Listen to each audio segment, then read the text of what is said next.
G'day everyone.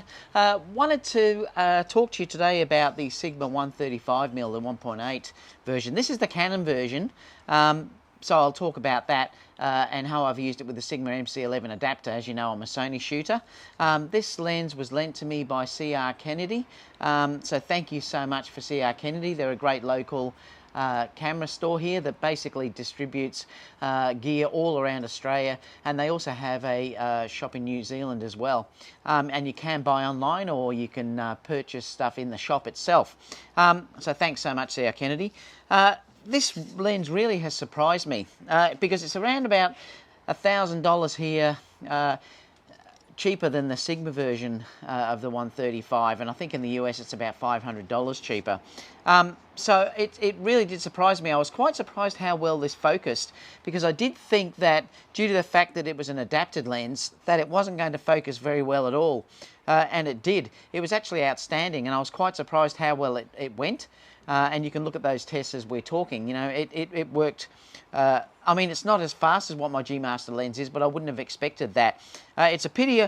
I may one day get the Sony version of this lens, and it'll be interesting to see how much better that is. But overall, it's very, very usable, and in fact, I'd say it was excellent in autofocus.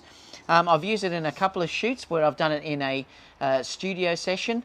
I've also taken it out and done a complete session around this beautiful location called Lavandula Swiss Italian farm. So we went around there and did a shoot around there, and the lens was outstanding. Its sharpness is unbelievable. It is incredibly sharp, and to get that beautiful separation from the background, having a 135 at 1.8 can be amazing, and you just get that gorgeous rendering in the background, and the subject is tack sharp. You know, eye autofocus worked amazing on this lens. It was just stellar. Now, it is not too big if you look at it like this, but it's a hefty lens. I mean, you can tell that this lens, you know, is built like a tank.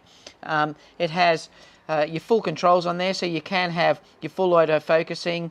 You can have it also limited as well if you want to do that. There's also the AF and MF buttons as well that you can click between that, so you can do the manual focusing. To take that off, so you can see the size that this is. If you take the lens hood off, it is an 82mm filter thread. So if you're going to put an 82, if you're going to put an ND on there, it needs to be 82mm.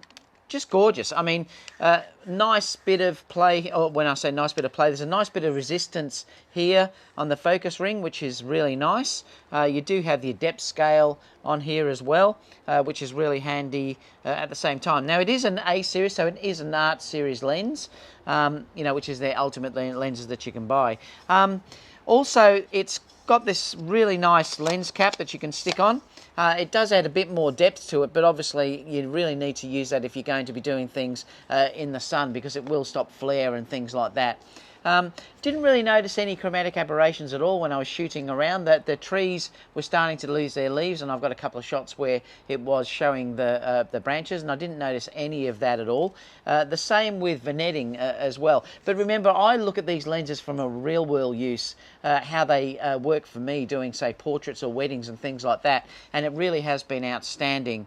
I'm very, very happy with it. Like I said, I did use the MC-11 on this, and I was quite surprised how well that worked. In fact, I was really happy when I could try a Canon lens, because I've been trying to put a Canon lens onto my Sonys for ages using the MC-11. I wanted to see how it worked, and I was really surprised how well the IAF and face detection worked, and just general focusing was just rock solid and really fast, so that really surprised me. Color rendering was beautiful. It gives you a nice warm look with your images, and I really did enjoy that look. It's actually quite beautiful, straight out of camera, and obviously when they're edited, you know, they just go to another level.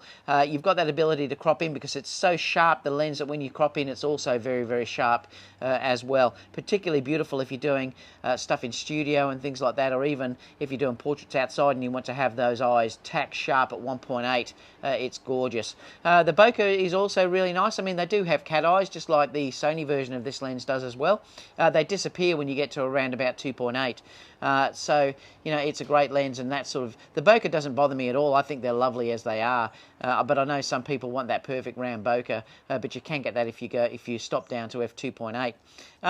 Apart from that, Really pleased with how this is going, and it's certainly something that you should consider if you want to save some money. Particularly, like I said, in Australia you're going to save $1,000, which is another lens. You can buy another really good lens with that money that you're saving, so that's also something to consider too when you're using this lens, or if you're thinking about purchasing this lens. Overall, very, very happy. Let me know what you think about the images down below. If you have any questions about this, please comment down below as well, and I'll get back to you as soon as possible. And that's all for now. Bye, guys.